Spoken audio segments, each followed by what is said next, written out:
다음 주에는 미국 시장에 막대한 영향을 끼치는 주요 기업들의 실적 발표가 예정돼 있습니다. 그래서 이번 주말에는 이 종목들을 섹터와 산업별로 나누어 주당 순이익, EPS와 매출 예상치를 하나하나 살펴보는 작업이 꼭 필요하다고 생각합니다.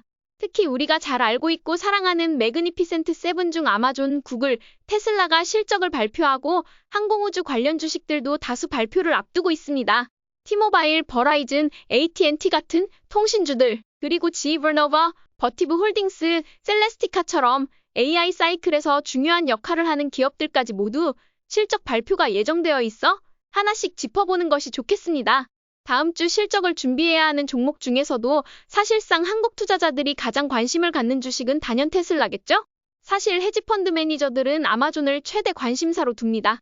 하지만 아마존, 구글과 다른 기업들은 다른 영상에서 다뤄보기로 하고 오늘은 테슬라에 대한 제 관점, 왜 저는 지금 테슬라에 투자하기보다는 기다려야 한다고 보는지에 대해 제 논리를 하나하나 공유드리려 합니다. 테슬라는 이번 분기 실적에서 EPS가 0.43으로 전년 대비 마이너스 5%의 역성장이 예상되고 있고 매출은 21달러 빌리언 달러로 전년 대비 약 1% 증가가 예상되고 있어 작년 1분기와 큰 변화가 없는 상황입니다.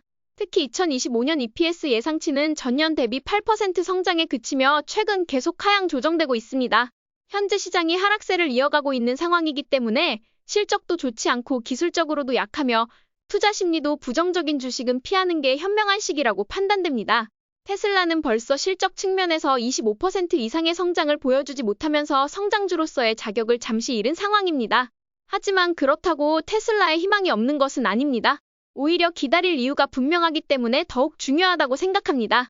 테슬라의 10년간 주가 흐름을 보면 2021년부터 지금까지 약 5년간 횡보장이 이어지고 있습니다. 작년엔 전고점을 살짝 돌파하는 듯 보였지만 결국 실적 없는 상승은 오래가지 못한다는 점을 다시 한번 증명했죠. 하지만 테슬라가 가장 강한 상승을 보였던 시기는 2019년부터 2021년 중반까지입니다. 왜 이 시기에 주가가 급등했을까요? 많은 분들이 주식을 너무나 어렵게 접근하시곤 하는데요. 본질은 하나, 바로 실적입니다. 그리고 실적 중에서도 가장 중요한 건 주당 순이익이 전년 대비 얼마나 성장했는지 그리고 그 속도가 매년 가속되고 있는지입니다. 사실 이게 전부라고 봐도 무방합니다. 배당이나 기술적 분석도 중요하지만 주식을 통해 내 인생을 바꾸고 싶다는 분들이라면 결국 실적이 폭발적으로 성장하는 기업 한두 개만 제대로 투자해도 큰 부를 만들 수 있습니다. 하지만 대부분 개인 투자자들은 이미 많이 오른 유명한 주식에 나중에 들어가곤 하죠. 그리고 이렇게 엄청난 성장이 예상되는 상황에서 테슬라를 단순하게 200일 이동평균선을 돌파했을 때 한 번, 그리고 전고점을 돌파했을 때 또 한 번 돌파 매수 전략으로 접근했다면 모든 상승 추세를 온전히 따라갈 수 있었을 것입니다. 그리고 이후 200일 이동평균선이 무너졌을 때 매도했다면 정확한 타이밍에 매수하고 매도하는 전략을 통해 무릎에서 사서 어깨에서 파는 전형적인 추세 추종 전략을 실현하여 큰 부를 창출할 수 있었을 거라 생각합니다. 그렇다면 테슬라는 왜 2020년에는 그렇게 폭발적인 성장을 보였고 2023년과 2024년에는 주가가 조정을 받으며 쉬어갔을까요? 그 이유는 단 하나, 바로 실적에 있습니다. 테슬라의 2018년부터 2024년까지 주당 순이익, EPS 전년 대비 성장률과 2025년, 2026년 애널리스트들의 예상치를 정리해보았습니다. 이 막대 그래프를 보면 2019년에 테슬라는 처음으로 흑자 전환에 성공한 이후 2020년에는 무려 7,400%, 2021년에는 201%의 EPS 성장을 기록하며 3년 연속 세 자릿수의 폭발적인 실적 성장을 이뤄냈습니다. 마치 과거의 구글, 애플 그리고 2024년의 엔비디아의 EPS 성장 패턴을 보는 듯하죠. 하지만 2022년에는 여전히 80%라는 높은 EPS 성장률을 기록했음에도 불구하고 주가는 하락을 거듭했습니다. 그 이유는 금리 인상기였다는 점, 그리고 일론 머스크의 트위터 인수와 같은 부정적인 외부 이슈도 있었지만 본질적인 이유는 두 가지라고 생각합니다. 첫 번째는 전체 주식의 80%는 시장의 방향성과 함께 움직인다는 점입니다. 즉, 시장이 하락 국면에 접어들면 아무리 좋은 성장주라 해도 그 흐름을 거스르기 어렵다는 거죠. 두 번째는 그동안 세 자릿수를 유지하던 EPS 성장률이 두 자릿수로 둔화되었기 때문입니다. 이 역시 지금의 엔비디아와 매우 비슷한 흐름이라고 볼 수 있습니다. 2025년에는 주당 순이익 예상치가 7.9%로 드디어 다시 한번 성장이 기대되고 있지만 성장주의 기준이라 할 수 있는 25%에는 도달하지 못하고 있는 상황입니다. 하지만 2026년에는 2025년 대비 EPS 성장률이 37%로 예상되고 있는데요. 이는 로보택시 프로젝트가 계획대로 진행될 경우를 전제로 합니다. 어쨌든 테슬라가 2025년 하반기에 이 계획을 성공적으로 실행한다고 발표한다면 로보택시를 통해 다시 한번 EPS 기준으로 25% 이상의 성장을 보여줄 수 있을 것으로 보입니다. 그 말은 곧 로보택시 일정이 계획대로 흘러간다면 우리는 지난 10월처럼 테슬라의 강한 상승 추세를 단기간에 다시 한번 경험할 수 있다는 뜻입니다. 그래서 주식을 너무 어렵게 생각할 필요는 없습니다. EPS 성장률이 다시 상승세로 전환되고 그 성장률이 가속도를 붙이며 2년차에 접어들었을 때 주가는 다시 상승 추세에 진입할 확률이 높기 때문에 그 시점에 우리는 테슬라를 통해 진정한 부를 창출할 수 있다고 생각합니다. 그렇다면 테슬라를 통해 인생을 바꾸고 싶다면 지금 무엇을 해야 할까요? 제 생각은 지금 당장 매수하기보다는 기다리는 것이 더 좋은 전략이라고 봅니다. 물론 많은 분들이 그럼 지금부터 분할 매수하면 되지 않나? 하고 생각하실 수도 있습니다. 그 또한 충분히 괜찮은 전략입니다. 하지만 어떤 주식을 샀을 때 바로 상승이 시작되길 원하고 단기간에 수익을 얻고 싶으시다면 타이밍을 잡는 것이 중요합니다. 그 타이밍을 잡는 일도 그리 어렵지 않습니다.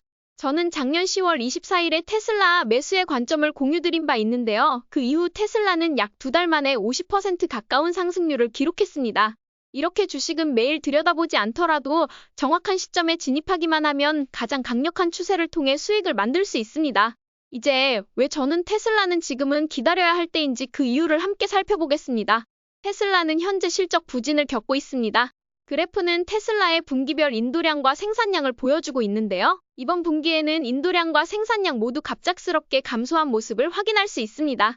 물론 계절적인 영향도 있겠지만 시장 예상치보다 4만 대 이상 부족한 결과를 기록하면서 전년 대비 약 마이너스 13%의 감소폭을 보였습니다. 두 번째 이유는 실적 전망의 하향이 지속되고 있다는 점입니다. 관세 이슈와 일론 머스크의 정부 효율부서 참여로 인하여 테슬라는 마진 압박은 물론 이미지 훼손까지 겪고 있습니다. 이런 환경 속에서 매출과 주당 순이익, EPS 모두 점차 감소세를 보이고 있으며 애널리스트들의 실적 전망도 계속해서 낮아지고 있는 상황입니다. 물론 이런 시기를 가치 투자자 입장에서는 좋은 기회로 볼 수도 있습니다. 하지만 우리가 주식을 통해 인생을 바꾸는 수준의 수익을 기대하려면 단순히 가치 투자자나 개인 투자자만 매수에 나서서는 부족합니다. 추세 추종 투자자, 퀀트 투자자, 가치 투자자, 그리고 스토리에 기반한 투자자 등 다양한 투자자 유형이 모두 동참해야만 강력한 상승 추세가 형성됩니다. 현재처럼 주가가 200일 이동평균선 아래에 머물고 있는 상황에서는 알고리즘 기반 투자자나 퀀트 투자자, 추세 추종 투자자들의 자금이 들어올 가능성이 낮기 때문에 상승 추세가 만들어지더라도 강한 추세보다는 약한 반등에 그칠 수밖에 없습니다. 세 번째 문제는 평균 판매 가격이 계속 제자리에 머물고 있다는 점입니다. 테슬라는 지속적으로 생산 단가를 낮추고 있지만 평균 판매 가격이 오르지 않고 그대로라면 마진 개선 효과는 제한적일 수밖에 없습니다. 여기에 최근 재고까지 증가하고 있는 상황에서 재고 처리 압박이 가중될 경우 수익성은 더욱 악화될 가능성이 높다고 판단됩니다. 네 번째는 역시 관세의 영향입니다. 특히 테슬라는 부품의 20에서 25% 이상을 미국 외 지역에서 조달하고 있기 때문에 당연히 마진 압박이 들어올 수밖에 없습니다. 거기다가 재고 처리 압박까지 가해지면 일론 머스크 이미지로 인한 매출 하락과 관세로 인한 마진 하락까지 겹친다면 테슬라의 성장세가 둔화될 수밖에 없습니다. 다섯 번째는 무엇보다 중요한 주식 사이클에 대한 이야기입니다. 그 어떤 주식도 영원히 오를 수는 없습니다. 장기적으로 꾸준히 우상향한다고 90%의 확률로 말할 수 있는 주식은 사실상 S&P 500 지수 정도뿐입니다. 그렇기 때문에 개별 종목에 투자할 때는 반드시 매수와 매도의 타이밍을 함께 고려해야 한다고 생각합니다. 모든 주식은 4단계의 사이클을 반복하거나 겪게 되는데 그 어떤 주식도 예외는 없습니다. 그리고 무관심, 상승, 과열, 하락이라는 4단계의 사이클을 반복하는데 이 반복을 겪으면서 우상향하는 주식도 있고 하락 뒤에 상장 폐지되는 종목도 있습니다. 테슬라 역시 상장 이후 수차례 이 사이클을 반복해왔습니다. 만약 우리가 이 사이클에 맞춰 투자 전략을 세웠다면 2022년의 하락을 피하고 2024년 말부터 시작된 테슬라의 급등 구간에서 수익을 극대화할 수 있었을 것입니다. 현재 테슬라는 주식 사이클의 하락기에 접어든 모습입니다. 이런 상황에서는 굳이 저점이라고 생각하며 무리하게 매수하거나 떨어지는 칼날을 잡으려는 시도를 할 필요는 없습니다. 오히려 이 하락이 마무리되고 시장의 관심이 완전히 사라지는 무관심 구간을 기다리는 것이 더 현명한 전략일 수 있습니다. 현재 시장이 하락세를 이어가는 가운데서 80%의 주식은 시장의 방향성과 함께 가는데 그중에서도 실적이 25%의 성장률도 보여주지 않는 테슬라가 갑자기 상승할 확률은 굉장히 작습니다. 하지만 테슬라의 상승 추세 사이클은 반드시 올 텐데 그 시점은 빠르게 올 수도 있고 예상보다 더 늦게 찾아올 수도 있습니다. 하지만 만약 테슬라가 2026년에 로보택시를 성공적으로 출시하고 자동차 판매 외에도 다양한 사업 영역에서 매출을 확대할 수 있다면 테슬라는 다시 한번 상승 사이클에 진입하며 우리에게 단기간에 최소 50% 이상의 수익률을 안겨줄 가능성도 있다고 생각합니다. 테슬라는 최고의 미래 성장 스토리를 가진 주식이기 때문에 많은 분들이 왜 테슬라 주식은 오르지 않을까라는 생각을 하실 수 있다고 봅니다. 하지만 저는 그것이 주식을 어렵게 만드는 요인 중 하나라고 생각합니다. 주식의 본질은 결국 실적이고 그중에서도 내 인생을 바꿀 수 있을 만큼의 부를 창출해줄 수 있는 핵심 숫자, 변수는 바로 주당순이익의 가속도입니다. 뉴스에서 나오는 호재나 악재는 사실상 무의미합니다. 그 EPS 수치가 2024년에 엔비디아처럼 세 자릿수로 나오거나 2020년에 테슬라처럼 폭발적으로 증가한다면 우리는 그 주식 하나만 제대로 투자하더라도 큰 부를 만들 수 있습니다. 그렇기 때문에 저는 테슬라가 단기적인 상승 추세를 줄 수는 있겠지만 당분간은 큰 부를 창출할 시기는 아니라고 생각합니다. 그리고 그 큰 부는 반드시 실적이 돌아서는 시점에서 시작됩니다. 2026년에 테슬라의 매출과 EPS 성장률이 다시 한번 최소 25% 이상으로 전환된다면 그때는 테슬라가 본격적인 상승 추세를 형성하면서 우리에게 안정적인 투자 수익을 안겨줄 수 있을 거라고 봅니다. 그래서 저의 결론은 이렇습니다. 지금은 테슬라를 통해 인생을 바꿀 수 있는 시점이 아닙니다. 하지만 단기 혹은 스윙 트레이딩 관점에서는 여전히 매우 매력적인 종목입니다.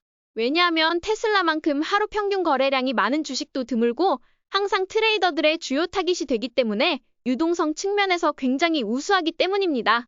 다만 2020년의 테슬라, 2023년 말부터 2024년 초까지의 엔비디아, 2024년 말에 팔란티어처럼 실적 기반의 추세를 타고 수익을 얻고자 하는 추세 추종 투자자들에게는 지금의 테슬라는 관망이 최선의 선택이라고 생각합니다. 하지만 테슬라를 이미 2020년 전에 보유하시면서 아주 낮은 단가를 가지고 보유하신 분들에게는 전혀 해당되지 않으며 이런 분들은 무조건 보유의 관점이 적절해 보입니다. 실적이 돌아선 뒤 그리고 그 실적이 25% 이상의 EPS 성장이 예측되는 시점에 매수해도 전혀 늦지 않다고 생각합니다. 그래서 저는 테슬라가 로보택시 일정을 다시 앞당겨주기를 바라며 다음 주 실적 발표를 관망하는 전략을 취할 예정입니다. 오늘도 저희 전략이 재미있으셨다면 좋아요와 구독 버튼 눌러주세요. 지금까지 방구석 헤지펀드 매니저 라일라였습니다. 감사합니다.